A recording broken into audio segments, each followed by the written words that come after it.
Docteur Marcadet, bonjour. J'ai le Bonjour. plaisir de vous accueillir dans le cadre de ces 25e Journées européennes de la Société française de cardiologie sur le plateau de Cordiam TV pour reparler d'une session à laquelle vous avez participé qui était sur la prise en charge en prévention primaire du patient à haut risque. Vous m'arrêtez si je me trompe. C'est ça.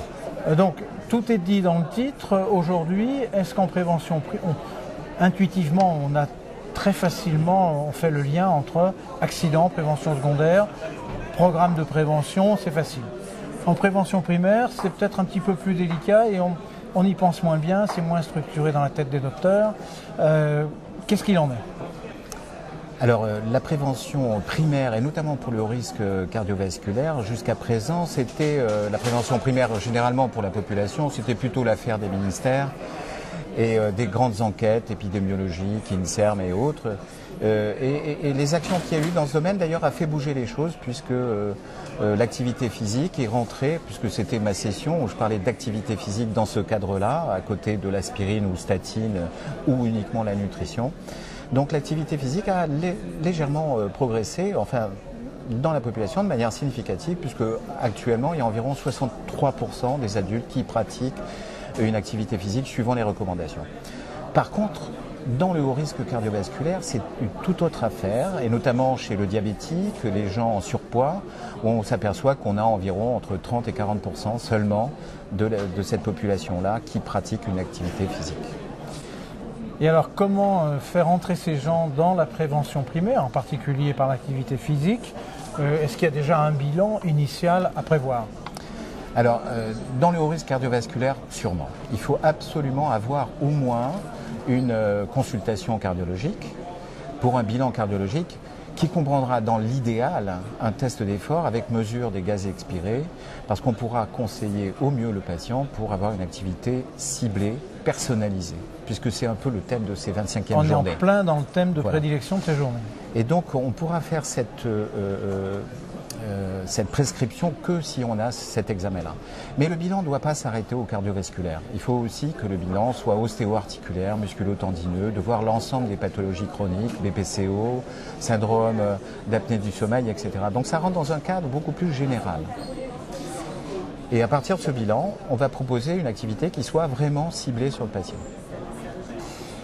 Et lorsqu'on part sur une activité physique comme ça, on a l'impression qu'au décours d'un accident en prévention secondaire, il y a un programme bien cerné, bien ciblé, dans un établissement spécialisé, avec quelque chose à faire en rentrant à la maison. En prévention primaire, il n'y a pas de limite de temps. Comment on fait ?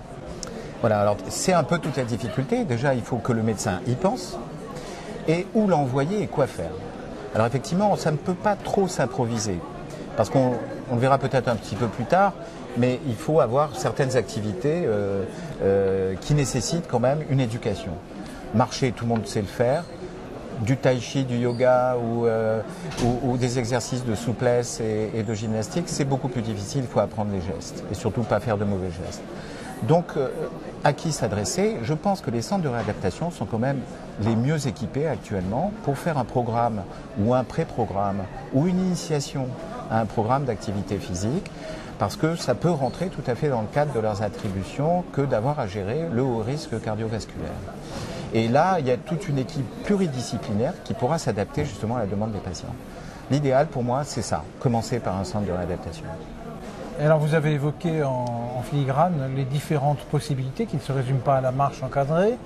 Est-ce que toutes ces pratiques, est-ce que les médecins des centres sont eux-mêmes formés de façon particulière? Il y en a qui sont plus particulièrement performants sur quelque chose, d'autres sur autre chose. Comment ça se passe pour... Non, habituellement dans les centres, le médecin est là surtout pour mettre les limites dans le domaine cardiovasculaire notamment, d'entraînement, pour préciser par exemple s'il y a une ischémie ou par exemple s'il y a un problème par un certain seuil, pour donner les limites de l'activité. Ensuite, on a plusieurs professionnels, qu'ils soient kinésithérapeutes ou bien profs d'éducation physique, dans les différents centres pour conseiller une activité totalement adaptée. Et en fait, on s'est aperçu que marcher, c'est très bien, ou faire une activité d'endurance, que ce soit du vélo, de la marche, voire même de la course à pied lente le plus souvent. On a beaucoup discuté surtout sur les niveaux d'intensité qu'il fallait faire. À quel niveau faut-il entraîner ces gens-là? A priori, d'après les publications les plus récentes, il vaut mieux s'entraîner à un niveau modéré, c'est-à-dire à 50% de notre capacité maximale.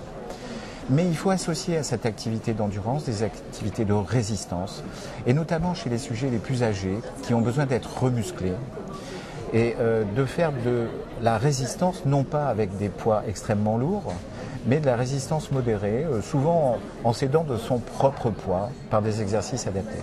Et enfin, plus les gens sont âgés, plus il est très intéressant d'ajouter des exercices qu'on dit neuromusculaires, c'est-à-dire coordination, équilibre, souplesse, qui aideront au reste et qui eux-mêmes, à part, ont déjà démontré leur efficacité, notamment dans le diabète, pour le Qigong, Tai Chi et yoga.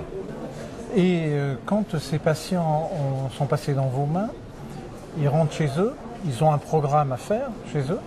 Éventuellement, est-ce qu'on associe les conjoints à ce programme? Parce qu'il y a des gens quand même qui ont besoin d'être stimulés.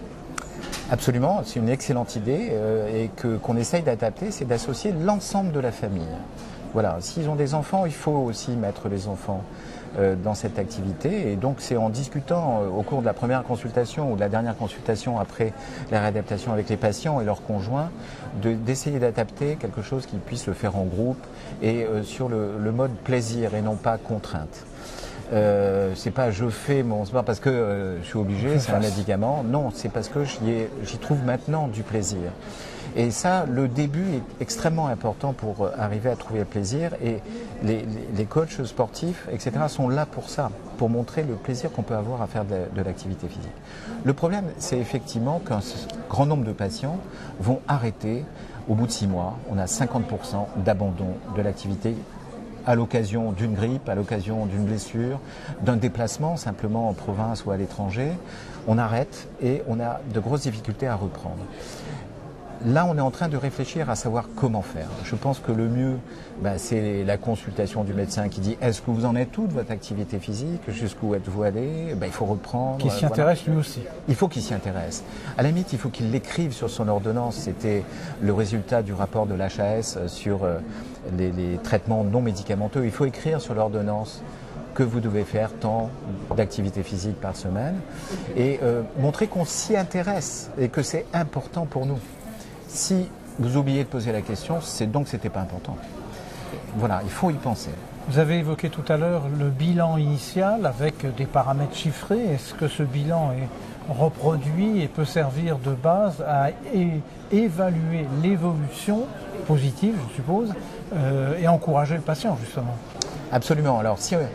Alors, ce deuxième examen, il faut absolument qu'il soit fait après une période bien soutenue d'activité physique pour montrer que ça fonctionne.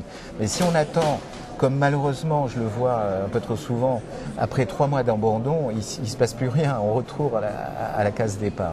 Et donc, bien évidemment, le deuxième test va servir de déclencheur souvent, en disant effectivement ça a marché, j'ai perdu du poids, mon hémoglobine glyquée a baissé, mon LDL a baissé, mon HDL est monté, c'est fantastique, quoi. Voilà. Et donc, il faut ce suivi, il faut un espèce de coaching à distance. Et est-ce qu'aujourd'hui tous les centres adhèrent à cette approche? Vous travaillez souvent ensemble, je sais, en France. Oui, absolument. Et donc globalement, c'est quelque chose qui se fait un peu partout et c'est une approche un peu collective, quoi. Disons que le haut risque cardiovasculaire est rentré dans les indications d'une réadaptation, mais actuellement, ça représente peu de patients par rapport au nombre de patients qui viennent chez nous. Bien sûr, ça sera fait en ambulatoire. Il n'est pas question d'hospitaliser les gens pour faire ça. Mais il y a un courant général quand même, grâce à toutes les actions sport-santé qui sont actuellement en cours un peu partout, d'ouvrir l'activité physique à des tas de personnes qui n'y avaient même pas accès encore. Et il y a tout un programme qui se déclenche et tout ça est synergique. Et donc je pense qu'on va y arriver. C'est tout le mal que je vous souhaite. Merci beaucoup. Merci de nous avoir parlé de cette approche. Merci. Au revoir. Au revoir.